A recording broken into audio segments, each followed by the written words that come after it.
all the three speakers have gestured towards different models for rethinking art history in the age of globalization. Model 1 by T.J. Demos focuses on a large-scale research exhibition that emerged after the new Biennale formation, which are contrasted with space of empty spectacular exhibitions. The second model by Renata is located in the hermeneutics of exchanges that challenge the notion of purity. Globalization, in a sense, enables cross-cultural encounters to such an extent that it forces us to redefine what exactly, what relevance truth has. In an era where impurity itself acquires an ontological status. Finally, Corbina Mercer offers yet another way of thinking, drawing from actor network theory and also rethinking photograph as cross-cultural translator that radiates in multiple directions. That also takes us into the very, very vexed terrain of permanent ontology and the uncanny co-presence of what is absent and what is present. As also demonstrated by the archival recovery of the young man that we saw on the Paris Match front cover. We almost encounter a similar kind of argument in post-colonial art historiography in India, for example, where anonymity has been celebrated as something through which you define, for example, Indian art away from Western art. So if Western art is all about subjectivity, then you have to have a different kind of a space to redefine your own identity. So in that context, Corbina Mercer actually shows us a different take when giving identity to the nameless itself becomes a radical act.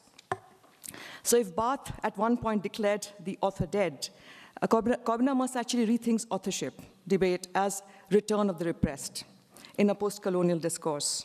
With these comments, I'll open it up for further discussion. I'm sure there are a number of questions which are going to be asked.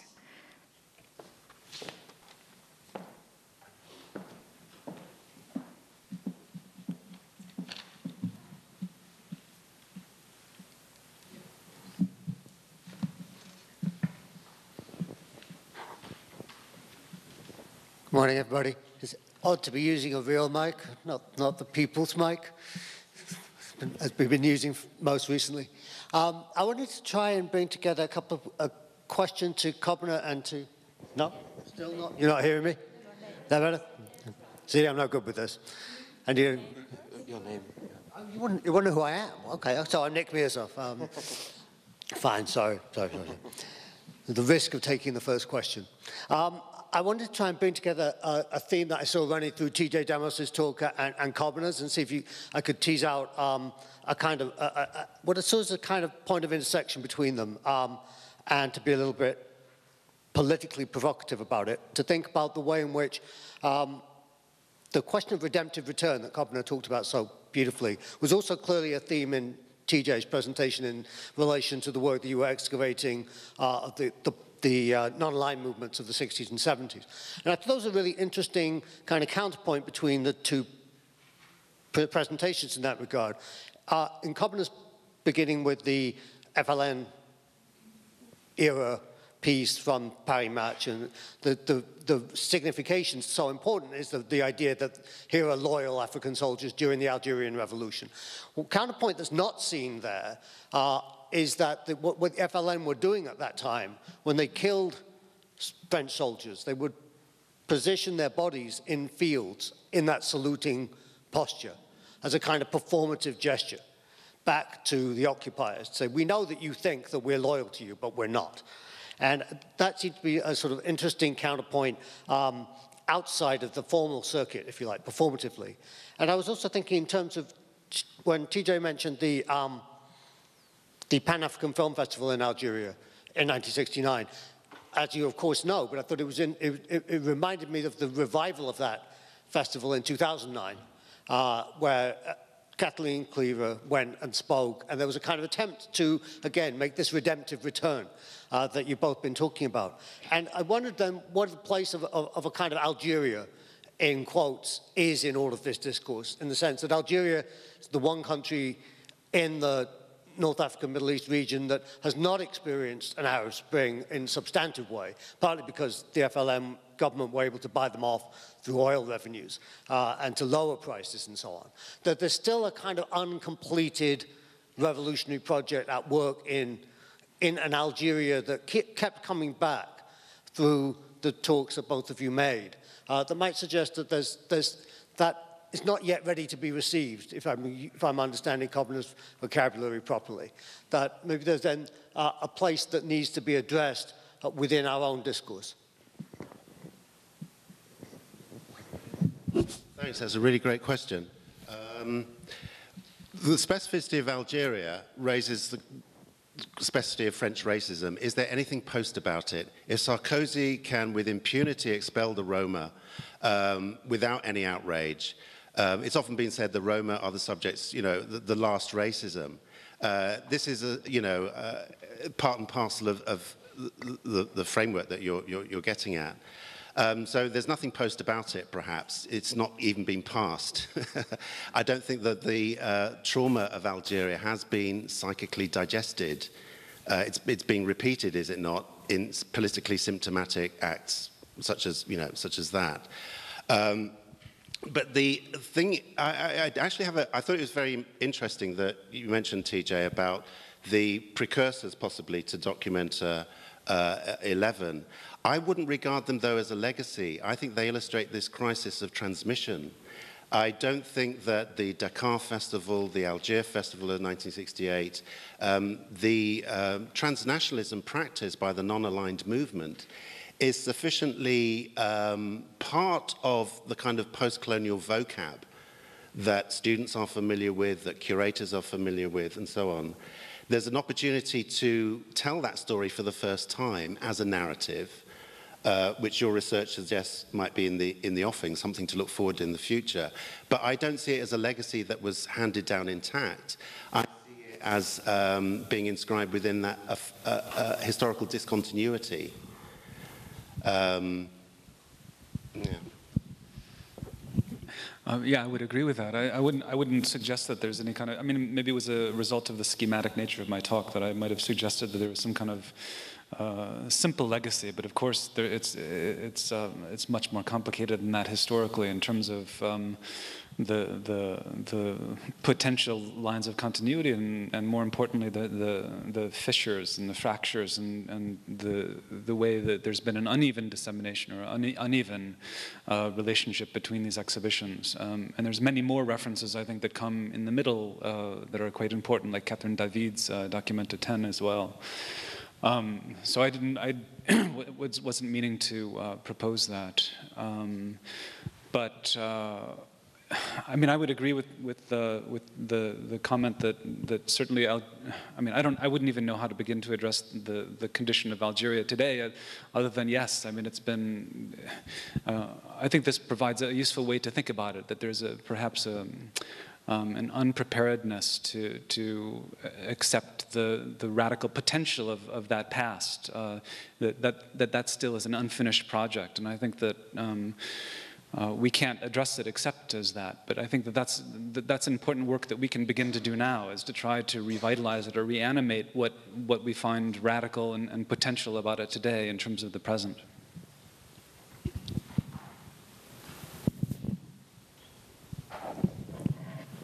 I had a question/comment or bewilderment about part of your talk, Kovner, which I really enjoyed. I love the phrase photography's wandering temporalities, and wondered whether photography was different in some way from other forms of objects to which the history of art has traditionally paid its attention. Sort of, you seem to be privileging photography as, hello?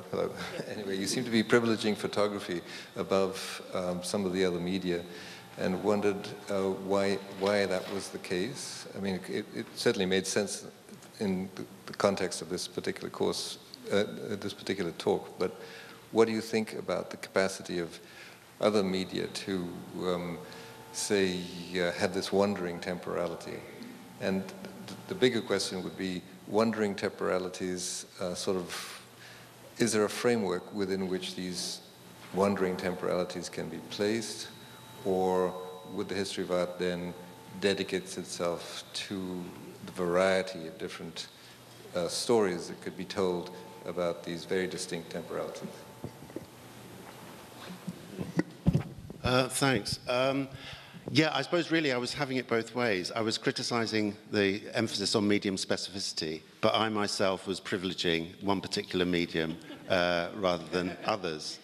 The key issue is reproducibility. It's mechanical reproducibility that encourages us to think about copying in a generative and productive way rather than the subtractive way, the status that it has in Western ontologies that the previous speaker was mentioning. So I think that, yeah, one might look both towards other photomechanical technologies, video, film, and so on, of recording and reproduction, but also to writing and other forms of mark making that can be repeatable.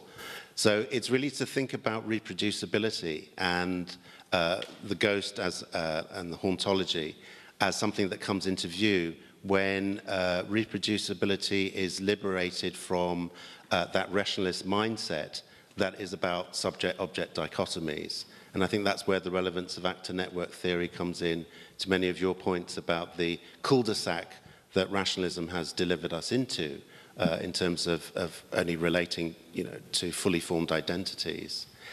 But on wandering temporalities, I mean, perhaps if I could mention a slight hesitation I have about the explosion metaphor, which is, I take on board fully the X words, exilic, one could add others and so on.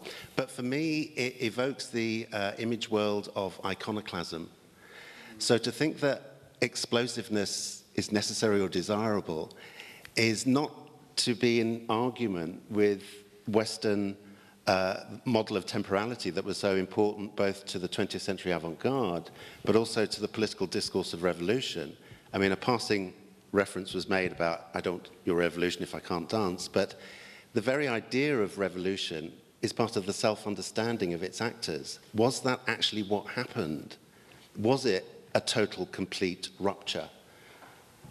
It's a broad question, but I think for me, iconoclasm is built into the Westernism of this temporal model that wants history to go somewhere and that wants there to be an outcome from a decisive all or nothing break that subordinates wandering circularity, repetition, the idea that time might be going nowhere.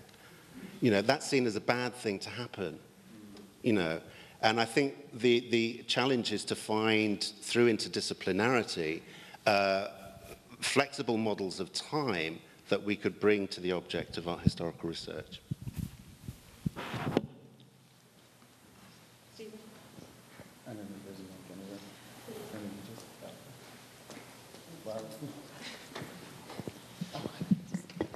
Hi, Stephen Nelson. Thank you for your papers and for your intros and everything. I'm curious about, I think for all of you, but particularly for TJ, your notion of a radical politics. And what struck me and what confused me was sort of the introduction of the 1966 Dakar Festival along all of these other things, because it was many things, but it was not radical. Not in any way. In fact, it was fiercely nationalist. It was fiercely nationalist. And it resembled much more of a World's Fair than it did a radical explosion of everything. And it was also a playing out of Cold War anxieties. The Russians were there, the Americans were there. Everyone was sort of jockeying and rallying. And also, like in Olympics, the poor people were all moved out. And partitions were put up in Dakar. It was kind of a social mess. And so from that, I wonder what you mean. Or I wonder if we're sort of conflating black people with progressive politics, which I would very much, especially in this political moment, caution us not to do. So what are we talking about when we sort of try to tie these things from the 60s and the black 1960s to these things 40, 50 years later? I mean, what's the kind of genealogy you're attempting to make? Thanks for allowing me the opportunity to clarify that a little bit more. When I said that, in conclusion to my talk, that I was considering these exhibition models as deeply conflictual and contradictory, I think that would go as well for those historical precedents also. And so the tremendously complicated territory of Africa, certain African countries in the 60s under the pressure of decolonization and incipient post-coloniality and the beginnings of nationalism and all the problems that came with that, I think would be ways to complicate these exhibitions, and we need to do that. We need to pick them apart in all of those ways, and as different scholars have begun to do. In the same way that we would want to approach an example like Documenta 11 with the same kind of criticality. So there's absolutely no conflation between radical politics and these kind of exhibitions that took place in Black Africa. So I would, that doesn't have anything to do with what I was proposing.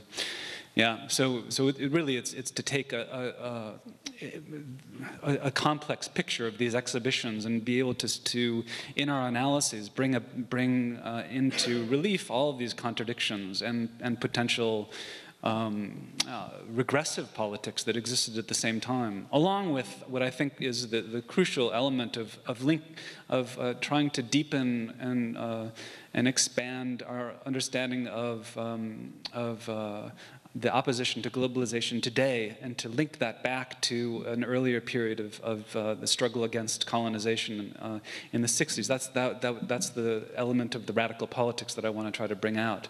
And I think that gives an important lens to look at what's going on today, to not forget that history, not to think that the kind of political struggles that exist today have no background, and let's not forget the background of that important non-solidarity, that non-aligned movement of solidarity in the 60s. That's what I'm trying to bring into relief.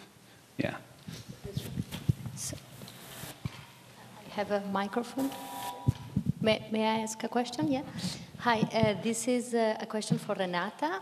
I was very intrigued by your statement, art should be the model for art history. But I would like to know a little bit more about this model of thinking for Brazil. When you were in fact mentioning the different methodology developed in Brazil to study and to write art history, specifically for the question of contamination, I was thinking about Osvaldo de Andrade and the Anthropophagic Manifesto. So my question is, do you think that the Anthropophagic Manifesto has been a model also for Brazilian writing of art history? I mean, how could you make a history of this difference in writing art history in Brazil without taking into account Osvaldo de Andrade?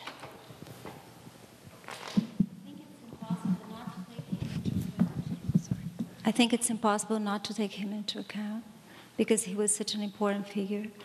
And in a way, we have kind of digested, to use the anthropophagy type of word, we had kind of digested his contributions to our way of thinking, to our culture already. So there is still some talk in Brazil about this, his propositions, but it's not really, we are trying to overcome that, in a certain way.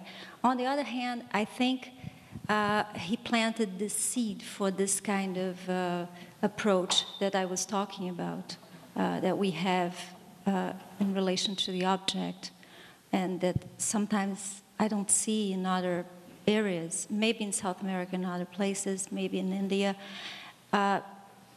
Our most common reference, curiously, comes from Italy, which is Argan, the art historian, Giulio Carlo Argan. I think he's not very used in English-speaking countries, mostly in France, and in Brazil he's widely read. And he is really a big reference for the type of writing that we have been doing for the last 10, 20 years. Yeah, I also have a question to TJ, and I was wondering if, how much do you think is the contradictory space that you think happen in the biennials or the big exhibitions? How genuine are they? I mean, in a way, I'll go back to the Istanbul biennial, and I mean, the fact that the big coach sponsor could promote his own firm and the curators could shout every bourgeois is a criminal, and I mean, you seem to argue that that contradictory space there's something productive in it, but maybe if we think what allows that to happen in Istanbul rather than perhaps somewhere else, I mean, it's the same global hierarchies that happen. I mean, it's because the coach holding wants the PR and being visible in the global network so much that that freedom of speech or the assumed freedom of speech is part of, in a way, part of the spectacle. I mean, it wasn't only IMF that was going on in Istanbul. At the same time, for instance, the prime minister was destroying a very important modern sculpture by a modern sculptor, Mehmet Aksoy, who's not that favored in the biennial scene, and the only journalist that could criticize this was almost jailed for criticizing that. So in a way, and it's also perhaps useful to remember, I don't know the precise number, but it's definitely more than 90% of the visitors of the biennial and the Modern Istanbul Art Museum are foreigners. And, you know, when one of the important figures of modern Turkish sculptor whose work is being smashed and no one says anything about that, I start wondering how genuine the contradictory spaces that happen in the biennial are, I mean, how do we interpret this? Is this still the prioritizing of the jet-set elite art world over the local issues of the art scene? And so how do you deal with this contradiction? Yeah, thanks again for that question. I mean, obviously, I think we can all agree and see that there's no pure space, right? There's no place that's not compromised. I mean, even the university that we teach in is a compromised space, deeply compromised in terms of its funding structures and political alliances. So, I think, you know, what can we do? We can take the exhibition as a context where we recognize those contradictory pressures and try to contribute to a reading of it that identifies them and tries to argue for why they're important in a progressive political and aesthetic artistic way. I think that, you know, an exhibition, just like an artwork, an exhibition doesn't have any imminent meaning. It's not determined completely and simply by its patronage structures or by its context, its institutional context. It's not just simply determined by that. And I think when we approach it, just like when we approach a work of art, we have to make an argument and try to articulate what we find in it and try to make that live and bring out the political and the social aspects to it, its belatedness and its futurity and its potentiality. So I saw a connection here with what Cabena was talking about in relationship to the archive or the photographic material as a space of circulation, and you know, to recognize that there is no imminent or stable, immutable meaning within these sites, whether it's the photographic or the exhibitionary, I think is a crucial point where we can, you know, we have a responsibility, and this is our own stakes as writers and people who would go there. For me, ultimately, more specifically, there was a breakdown or a problem that the curators VHV didn't do the work to form an alliance with Resistanbul and other activists. I think that they could have done more to cross the borders between the institutionality of the Istanbul Biennial and that activist space, and acknowledge even to a greater degree these kind of complexities and contradictions within it. Could I follow up on that? Oh, sorry. With a question about your sense of the responsibilities of curators, of the possibilities of curating at this moment. We're here in Williamstown, which is historically a powerful training ground for for curators. And in this present moment, there's, on the one hand, a sense that anyone can curate, and on the other hand, there are graduate programs specifically on curating that are not necessarily specifically focused on a particular kind or period of art, but just on curating itself. So it's a field that's shifting. So in response to Kobina Mercer's eloquent discussion of how recontextualizing a work, self-consciously or not, changes its meaning, and TJ Demos, your focus on the exhibition itself. Is the curator the key person here, or what are the terms and responsibilities of curators in this framework? Can we take a couple of questions together and 3 more questions? I just wanted to suggest that this may be a time for some of the other participants in our workshop and our East Central European initiative to jump in, because there are many curators who are dealing with those issues in the audience.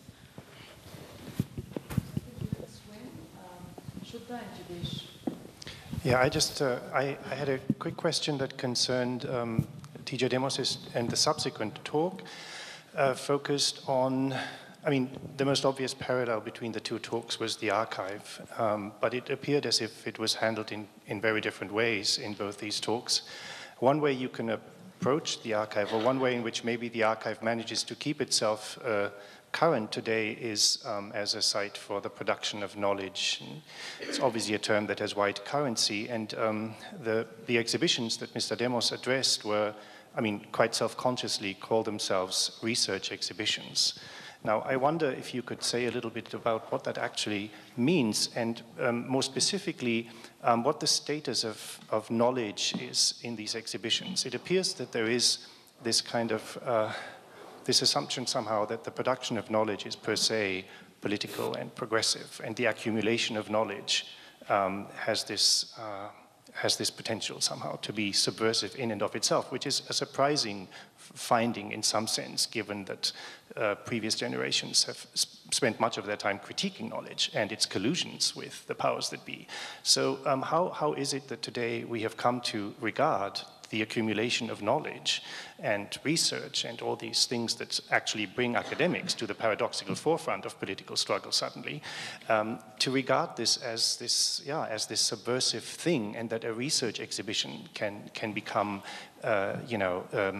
this oppositional sort of structure? I find that actually really surprising, even though we've become very used to this vocabulary. And then it appeared as if in the subsequent talk, the archive fulfilled a very different function vis-a-vis knowledge.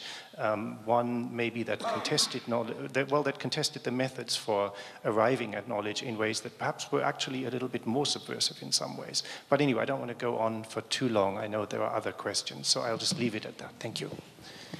Shall we take 2 more questions? Yeah. I have a question addressed to Jill and to Aruna, because I think that there were really remarkable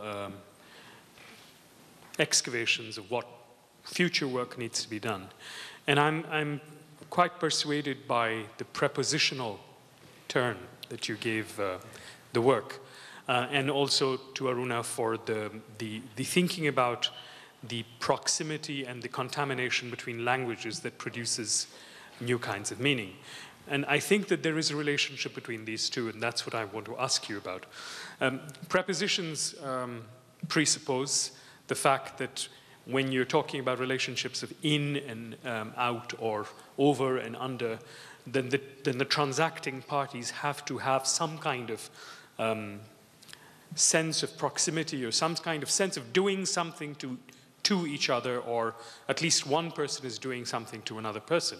They're either approaching, withdrawing, entering, or enveloping, or something like that.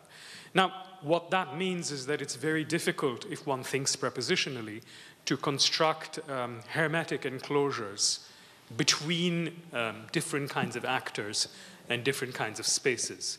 And in the context of what you're discussing, let's say the hitherto pure regions of, let's say, European art history and other art histories, if looked at prepositionally, It's not just a question of the diffusion of forms, but of the actual co-creation of different kinds of ways of doing things, you know, such that you can't then create a history of, let's say, let's say Russian constructivism without looking at Islamic, or what is perhaps inadequately or inappropriately called Islamic abstraction. Or similarly, the way, you know, the much discussed relationship between African masks and Cubism. So it's not as if one gets something from another, but it's actually that we as people trying to understand these practices cannot actually understand them without looking at them prepositionally. And a similar question then to Aruna would be, I mean, I'm very struck by the way you invoke Kosh, and the fact that people can and do speak to each other despite not knowing each other's languages, right? And if that work of communication is continuing, then clearly the absence of knowledge is not necessarily a hindrance to the work of doing things.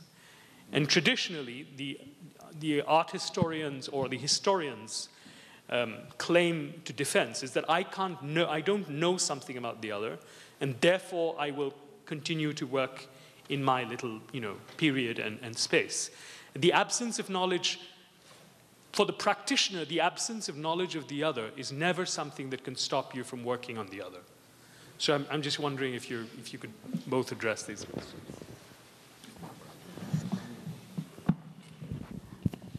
Well, I'm going to develop a relation, or put myself in relation to the exploded. I found it actually quite generative to work with for any number of reasons. Actually, in some ways, least its reiteration of the X in exilic, or the X in exile, or the X in exogamous or exotic. But a particular etymology of the term that takes it from audiences at theatrical productions who drive what happens on stage because of the ways in which they produce noise, the clap and the hiss. And I suppose one of the reasons that I found that exciting to work with was that it seemed a way of talking about how meanings and happenings can take place in relation that doesn't give primacy to authorship or actors on stage, but also the co-production of the relation with what gets specified as the audience, and the extent to which also, I mean, if one thinks about a clap or a hiss or a boo or a cheer, these are all resonances of affect that I think are far more complex, far more unpredictable than simply being for or against. The last thing that we were suggesting was that in the wake would be simply some kind of break, but rather we're certainly playing with the sense of the wake of being ghosted and even rising. But then I suppose what I also wanted to repeat is a sense that I have that far from being an iconoclastic explosion that simply clears the ground, that we perhaps, although we can end up rejecting this certainly, that one of the challenges I found would be to think with the exploded as a way of continuing to produce affects and meanings and events in relation. Now, I'm not sure that if I heard your question correctly, Shuda, it sounded as though the preposition presumed some kind of proximity already. But did I mishear? Because one of the things that I find most powerful about thinking prepositionally, and not as somehow our bodies or our places of origin determine our location, but that thinking prepositionally is about the extent to which we're always negotiating relationships, and not ones that are in any way givens, and that one of the great powers of the preposition is to bring bodies, certainly, but also concepts and ideas into contact that may not already seem to enfold one another. That is, to bring things into promiscuous and sometimes altering contact that do not already bear the justification for their association, be it mimetic resemblance or geographic proximity or some kind of legislated coupling. So it was that possibility, promiscuous contactive possibility that I found exciting to work with in the preposition. So I will leave you with one last image that I think is quite different from the iconoclastic, and that would be the image of the globe as not shattered in the sense of shards that we then have to an either or of piecing that together, but rather a much more densely implicated sense of a sphere that continues to expand even at the same time that we can't bound it, and that includes within it there's a marvelous novel, Little Big, that argues that the closer you go, the bigger it gets. The sense that not only is the center everywhere, but the closer you attend and the more carefully you attend, the richer and more complex it becomes. I'll try to answer briefly. Shuda, the question that you posed me was about the question of continuing to write without knowledge. And I actually think of it differently. I think of the Ghosh book differently, and I think of that sort of metaphor that I'm pulling out of it differently, which is the compulsion or the obligation, I guess, for me, and I'm an art historian whose work really is, I mean, I write on Paul Cézanne. I mean, how much more in the center of the traditional canon can I get, right? So for me, it's very much the obligation to think about writing and to think about art historical production. Not despite not having knowledge, but despite having an imperfect translation. And I sort of think that, you know, it's not, I mean, this isn't an original idea, right? Harold Bloom even is talking about ideas of misprision as productive, right? As productive misreadings, as productive mistranslations, right? When he talks about that. And I think that somehow we're willing to sort of recognize that in our engagement with texts, that we feel confident because of our grasp of language, say, that, you know, we feel confident enough to say, yeah, I'm not reading it perfectly, but in my imperfect reading, there is something productive that comes from it. Whereas I think that somehow there is a sense that across language, and I don't mean just literal language, you know, English and Bengali or something like that. I mean across art historical languages, that there needs to be a willingness to say, even in a case where we're only understanding, and if those of you who have read the book, you'll realize, you know, when the pirates talk, there's, you know, it takes a long time to grasp what anyone is saying. In this book, and despite that, there's enough communication that happens, and that enough communication might be all we have for now, but that's still a lot, I guess, is how I would respond to that. So. Before we take one more question, there are two questions which need to be